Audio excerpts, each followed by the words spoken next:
How to be successful. I've observed thousands of founders and thought a lot about what it takes to make a huge amount of money or to create something important. Usually, people start off wanting the former and end up wanting the latter. Here are 13 thoughts about how to achieve such outlier success. Everything here is easier to do once you've already reached a baseline degree of success, through privilege or effort, and want to put in the work to turn that into outlier success. 1. But much of it applies to anyone. 1. Compound yourself. Compounding is magic. Look for it everywhere. Exponential curves are the key to wealth generation. A medium-sized business that grows 50% in value every year becomes huge in a very short amount of time. Few businesses in the world have true network effects and extreme scalability.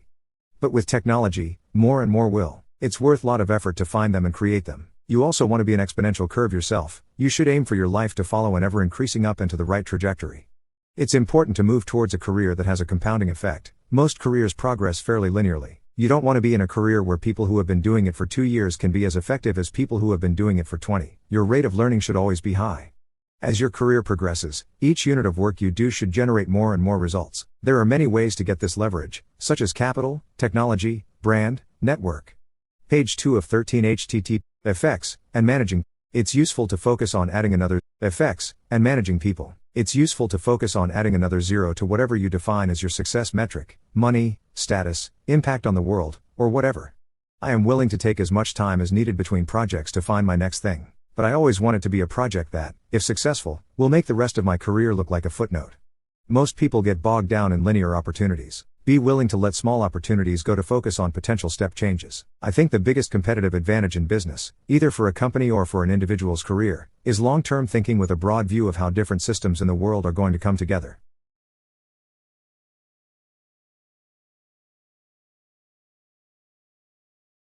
I think the biggest competitive advantage in business, either for a company or for an individual's career, is long-term thinking with a broad view of how different systems in the world are going to come together. One of the notable aspects of compound growth is that the furthest out years are the most important. In a world where almost no one takes a truly long-term view, the market richly rewards those who do. Trust the exponential, be patient, and be pleasantly surprised. 2. Have almost too much self-belief. Self-belief is immensely powerful. The most successful people I know believe in themselves almost to the point of delusion.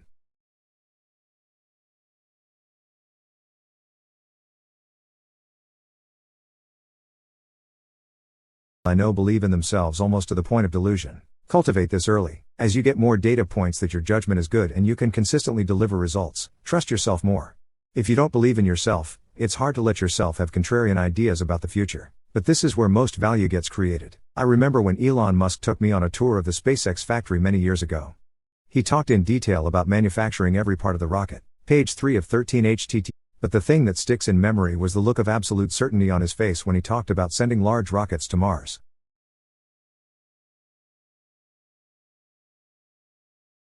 Manufacturing every part of the rocket. Page 3 of 13 HTT. But the thing that sticks in memory was the look of absolute certainty on his face when he talked about sending large rockets to Mars. I left thinking, so that's the benchmark for what conviction looks like. Managing your own morale, and your team's morale, is one of the greatest challenges of most endeavors. It's almost impossible without a lot of self-belief. And unfortunately, the more ambitious you are, the more the world will try to tear you down. Most highly successful people have been really right about the future at least once at a time when people thought they were wrong. If not, they would have faced much more competition. Self-belief must be balanced with self-awareness. I used to hate criticism of any sort and actively avoided it. Now I try to always listen to it with the assumption that it's true, and then decide if I want to act on it or not. Truth-seeking is hard and often painful, but it is what separates self-belief from self-delusion. This balance also helps you avoid coming across as entitled and out of touch. 3. Learn to think independently. Entrepreneurship is very difficult to teach because original thinking is very difficult to teach. School is not set up to teach this. In fact, it generally rewards the opposite. So you have to cultivate it on your own. Thinking from first principles and trying to generate new ideas is fun, and finding people to exchange them with is a great way to get better at this. The next step is to find easy, fast ways to test these ideas in the real world. I will fail many times, and I will be really right once as the entrepreneurs. HTTPS://way. You have to give yourself a lot of chances to get lucky. One of the most powerful lessons to learn is that you can figure out what to do in situations that seem to have no solution. The more times you do this, the more you will believe it. Grit comes from learning you can get back up after you get knocked down. 4. Get good at sales. Self-belief alone is not sufficient. You also have to be able to convince other people of what you believe. All great careers, to some degree, become sales jobs. You have to evangelize your plans to customers, prospective employees, the press, investors, etc. This requires an inspiring vision, strong communication skills, some degree of charisma, and evidence of execution ability. Getting good at communication, particularly written communication, is an investment worth making. My best advice for communicating clearly is to first make sure your thinking is clear and then use plain, concise language.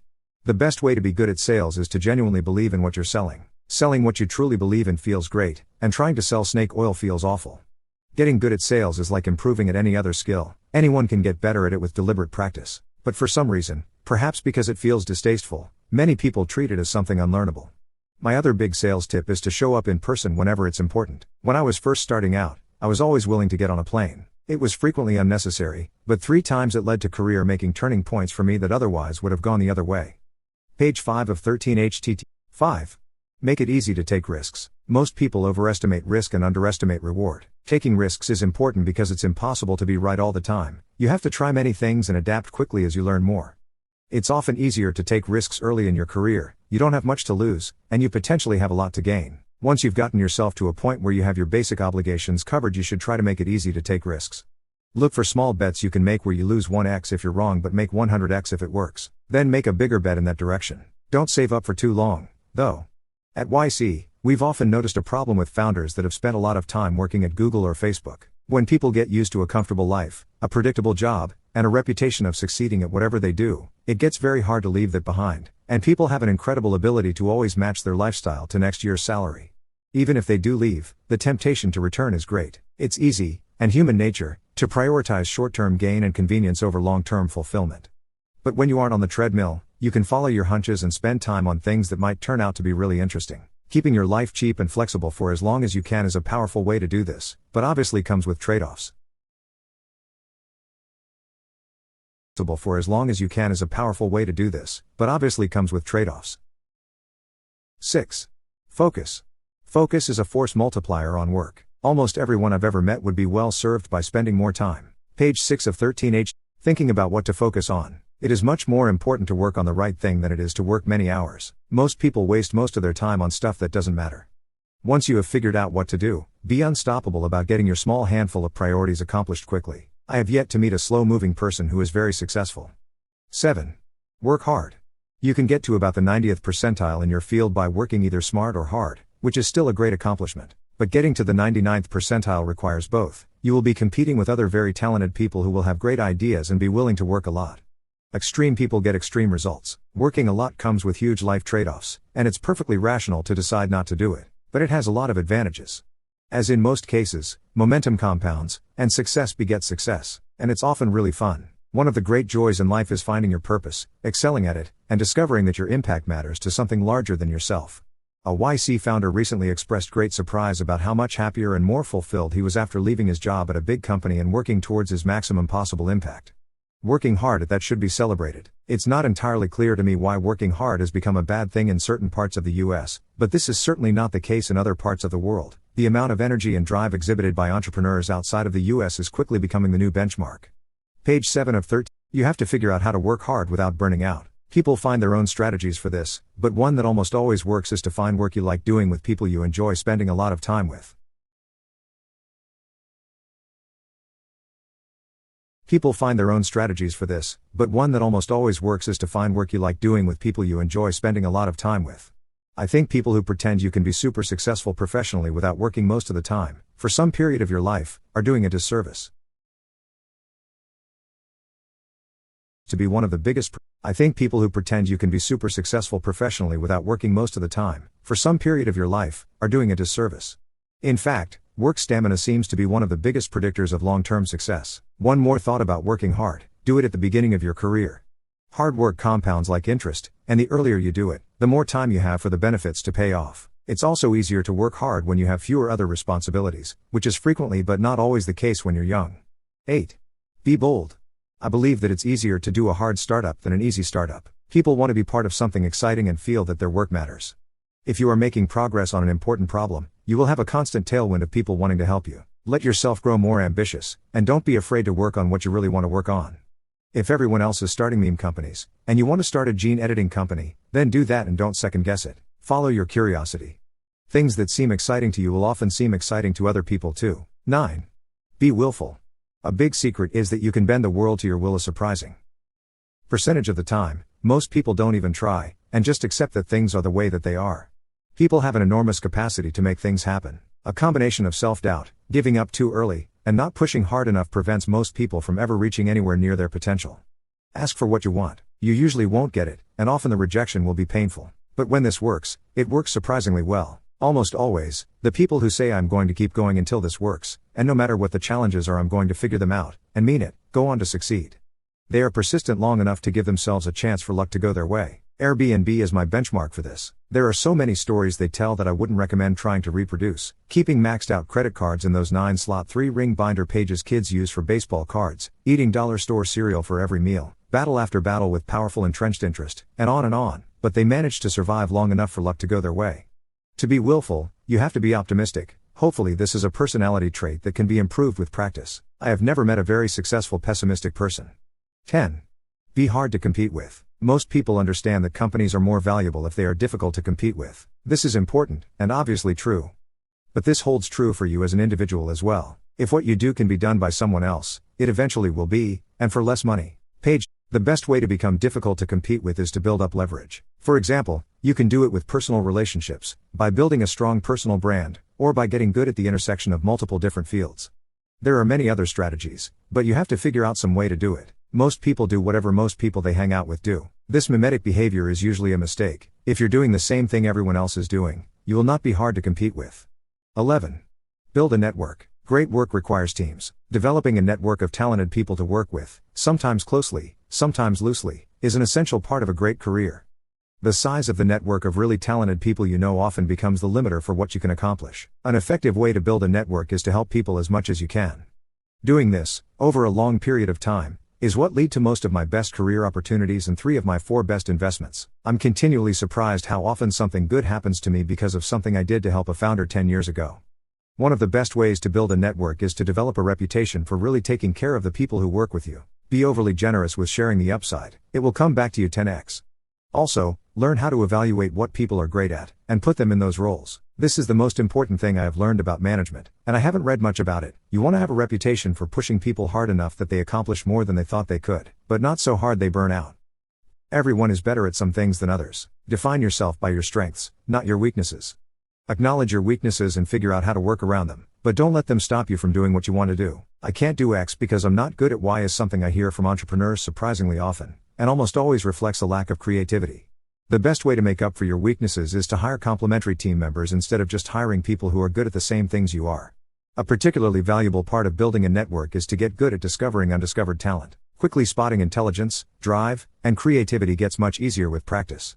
The easiest way to learn is just to meet a lot of people, and keep track of who goes on to impress you and who doesn't. Remember that you are mostly looking for rate of improvement, and don't overvalue experience or current accomplishment.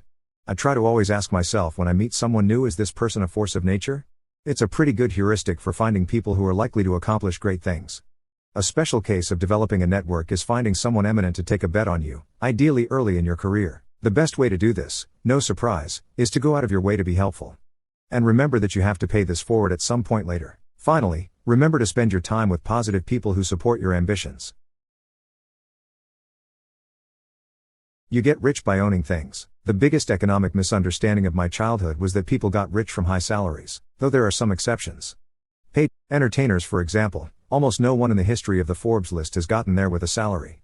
You get truly rich by owning things that increase rapidly in value. This can be a piece of a business, real estate, natural resource, intellectual property, or other similar things. But somehow or other, you need to own equity in something, instead of just selling your time. Time only scales linearly. The best way to make things that increase rapidly in value is by making things people want at scale. 13.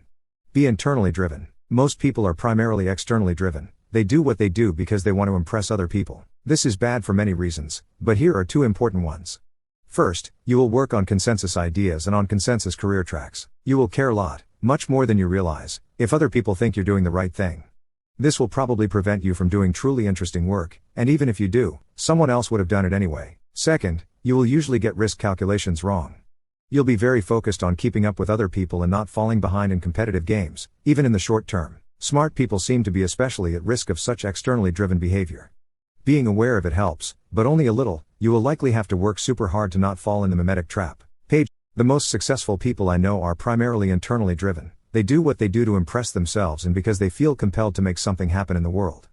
After you've made enough money to buy whatever you want and gotten enough social status that it stops being fun to get more, this is the only force I know of that will continue to drive you to higher levels of performance. This is why the question of a person's motivation is so important. It's the first thing I try to understand about someone. The right motivations are hard to define a set of rules for, but you know it when you see it. Jessica Livingston and Paul Graham are my benchmarks for this. YC was widely mocked for the first few years, and almost no one thought it would be a big success when they first started. But they thought it would be great for the world if it worked, and they love helping people, and they were convinced their new model was better than the existing model. Eventually, you will define your success by performing excellent work in areas that are important to you. The sooner you can start off in that direction, the further you will be able to go. It is hard to be wildly successful at anything you aren't obsessed with. 1. A comment response I wrote on HN. One of the biggest reasons I'm excited about basic income is the amount of human potential it will unleash by freeing more people to take risks. Until then, if you aren't born lucky, you have to claw your way up for a while before you can take big swings. If you are born in extreme poverty, then this is super difficult. It is obviously an incredible shame and waste that opportunity is so. Page 13. Unevenly distributed. Unevenly distributed. But I've witnessed enough people be born with the deck stacked badly against them and go on to incredible success to know it's possible. I am deeply aware of the fact that I personally would not be where I am if I weren't born incredibly lucky. Thanks to Brian Armstrong, Greg Brockman, Dalton Caldwell, Diane von Forstenberg, Maddie Hall, Drew Houston, Vinod Khosla, Jessica Livingston, John Levy, Luke Miles, Six Drafts, Michael Moritz, Ali Rogani, Michael Sable, Peter Thiel, Tracy Young and Shivan Zillies for reviewing drafts of this, and thanks especially to Lahi Groom for helping.